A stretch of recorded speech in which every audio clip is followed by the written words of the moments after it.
turimo turavugurira integanyanyigisho kugira ngo tugire umunyarwanda ufite ubumenyi buhagije buzafasha igihugu cyacu gutera imbere. Ariko ubwo bumenyi tuzabukoresha iki? Turabufite.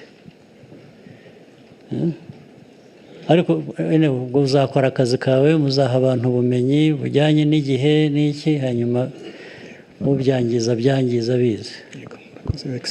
Okay. Ibyemezo bidafatwa igihe gikwiriye cyangwa se abantu bagatinya kugaragaza ukuri. Ariko gutinya ni ubushake. Negative solidarity. Bo ntabwo ari ugutinya. Negative solidarity ni ubushake bubi rwose. Yego. Kavuze rero ko ibyo bigomba kurangira. Naho gutinya se mugira icyo mutinyaho. Waba mufite ibyo mutinya mubwirwa mukora ibi bifite ingaruka ku gihugu. Twibaze ngo ese ibi bintu birakwiye, ese ibi bintu koko ibi bintu abantu babikora cyangwa se abantu babasha gukora ibi bintu ni yihe nyungu bakuramo? Ese abantu bakora ibintu babikorera ubugome cyangwa se babikora bafite ikindi kintu hari wenda baba bagamije mu mutima wabo? Ibiro His Excellency Paul Kagame akaba yabigarutseho cyane ku bantu badakora imirimo yabo, ku bantu badakora inshingano bashinzwe, ahubwo bakaguma kwitwara mu buryo budakwiye, bakora amakosa ndetse kandi bagakomeza kwibera mu bwibone aho kugira ngo bite ku nshingano zabo, ahubwo birutwa nuko babireka noneho bakajya muri ibyo byabo kuko ari byo bibahesha ikuzo.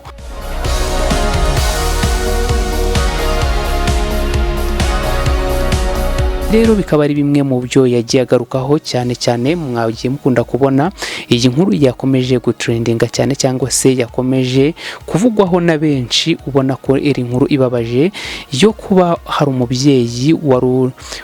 umubyeyi w'Ikarongi wagiye kwa muganga afite inda, yewe ubona ko amerewe nabi cyane ariko ntabashe kuba yafashwa ngo yitabweho, ahubwo bakaba baramusubije mu rugo ngo nuko hari ikibazo cy'uko adafite ubwisungane, harimo ibidakosotse muri systeme, ngo abanza agenda azabikosore noneho azabone kugaruka.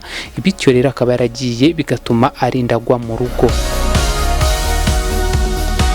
Iki ni ikibazo gikomeye cyane. Ibi rero bikaba ari bimwe mu bintu ubona ko rwose pe bibabaje cyangwa se biteye n'inkeke.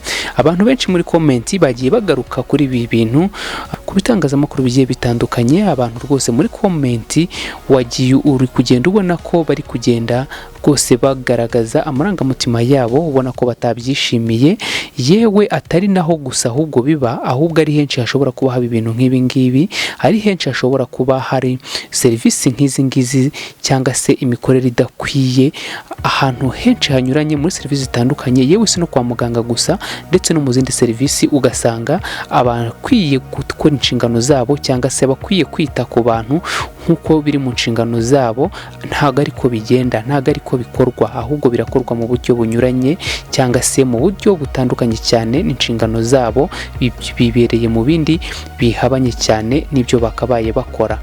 Ibi rero umuntu akaba yakwibaza se amaherezo yabyo bikaba biraza kugera he, bikaba biraza kuzagarukira hehe? Gusa bose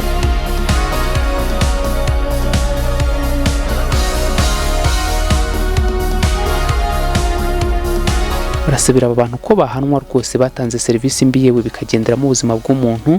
Ibi bintu bikaba bidakwiye, bikaba rwose nk'abanyarwanda ndetse n'abanyarwandakazi tujye tubifata nka kirazira kuba tutakubahiriza inshingano zacu. Igihe cyose uri mu kazi kawe, igihe cyose uri mu mirimo runaka cyangwa se uri mu nshingano runaka, ukwiye kubaha izo nshingano wahawe, ukwiye kubaha uwo murimo urimo gukora, kuko niwo uba ugutunze, niwo kugira uwo uriwe. Uwo murimo niyo taranto uba ufite muri ubu buzima tubamo, nubwo benshi atari ko tubibona, nubwo benshi tumara kuhagera tugakora bya bindi ngo akazi karushya isaba, ariko siko byagakwiye, ahubwo ibi bintu bikosoke cyangwa se ibi bintu bisubirwemo. Reka nkushime rero nawe wakoze subscribe ku Mwitse TV, kandi nkwibutsa kujya ujya ukwana comment kugira ngo turusheho kubana gatanu ku kandi. Ciao murakoze cyane, turabakunda, amakuru yacu nakagaruka.